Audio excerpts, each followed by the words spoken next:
আমাদের বোন উম্মে সালমা, সাদিয়া আক্তার বর্ষা, মুনতাহা ঈশা ও নুসরাত জাহানের ফেসবুক প্রোফাইল থেকে ছবি নিয়ে বিভিন্ন নোংরা ক্যাপশন দিয়ে সামাজিক যোগাযোগ মাধ্যমে ছড়ানো হচ্ছে।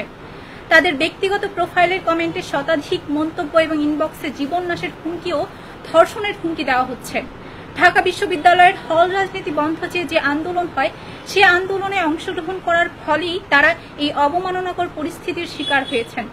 ঢাকা বিশ্ববিদ্যালয়ের হলগুলোতে রাজনৈতিক ক্ষমতাধর দল যেভাবে গণরুম, গেস্টরুম ও সিট বাণিজ্য করে, তার থেকে রক্ষার স্বপ্ন নিয়ে আমরা সেই আন্দোলনে সংহতি প্রকাশ করি। কিন্তু এর ফলস্বরূপ আমরা অকথ্য ভাষায় অনলাইন বুলিং, মানসিক অত্যাচার এবং ব্যক্তিগত ছবি ব্যবহার করে হেনস্থার শিকার হয়েছি। এটি শুধু একটি সাধারণ দুর্ব্যবহার নয়, বরং এটি ব্যক্তিগত স্বাধীনতার প্রতি তীব্র আঘাত এবং নারীদের রাজনৈতিক অধিকার হরণ। কেউ রাজনৈতিক সচেতন হলেই তাকে রাজনৈতিক দলের সাথে যুক্ত ট্যাগ দিয়ে কুরুচিপূর্ণ মন্তব্য করা হচ্ছে।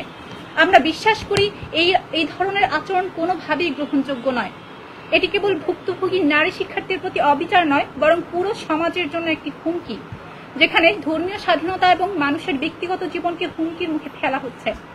আমরা অ্যাকশন ফর কমিউনিটি ট্রান্সফরমেশনের প্ল্যাটফর্মের পক্ষ থেকে সরকারের কাছে দাবি জানাই, ঢাকা বিশ্ববিদ্যালয়ের নারী শিক্ষার্থী এবং ইসলামিক ছাত্র সংস্থা ছবি নিয়ে এই দুর্ব্যবহারের বিরুদ্ধে যথাযথ তদন্ত এবং শাস্তিমূলক ব্যবস্থা গ্রহণ করা হোক। আমরা চাই সংশ্লিষ্ট কর্তৃপক্ষ যেন এই ঘটনার প্রতিবাদ এবং নারী ট্যাগ দিয়ে বুলিংকে জায়েজ করা না হয়। যারা সংস্থার সাথে জড়িত তারাও যেন রাজনৈতিক কর্তৃপক্ষ যেন শাস্তি নিশ্চিত করেন, এই দাবি থাকলো। এছাড়া আমরা আশা করি এই ধরনের ঘটনার পুনরাবৃত্তি যাতে না হয়, তার জন্য ভবিষ্যতে আরো সজাগ ও সচেতন হতে হবে।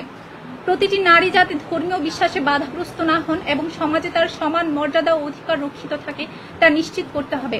আজকের সংবাদ সম্মেলনের মাধ্যমে আমরা এই বার্তা দিতে চাই, ঢাকা বিশ্ববিদ্যালয়ের হল রাজনীতি, পাওয়ার পলিটিক্স, সিট বাণিজ্য, গণরুম এবং গেস্টরুম সংস্কৃতির বিরুদ্ধে আমরা সোচ্চার থাকব।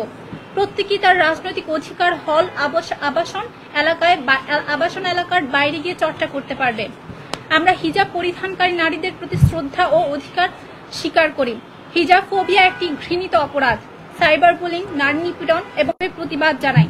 নারীর মৌলিক অধিকার, রাজনৈতিক অধিকার ও সামাজিক অধিকার রক্ষায় আমরা একত্রিত এবং সোচ্চার। আমরা আবারও সরকারের কাছে দাবি জানাচ্ছি, এইসব নারীদের সাইবার বুলিং ও অবমাননার ঘটনার পূর্ণাঙ্গ তদন্ত করে দায়ী ব্যক্তিদের বিরুদ্ধে আইনগত ব্যবস্থা নেওয়া হোক এবং ভবিষ্যতে এমন ঘটনা প্রতিরোধে কার্যকর ব্যবস্থা নেওয়া হোক। ধন্যবাদ।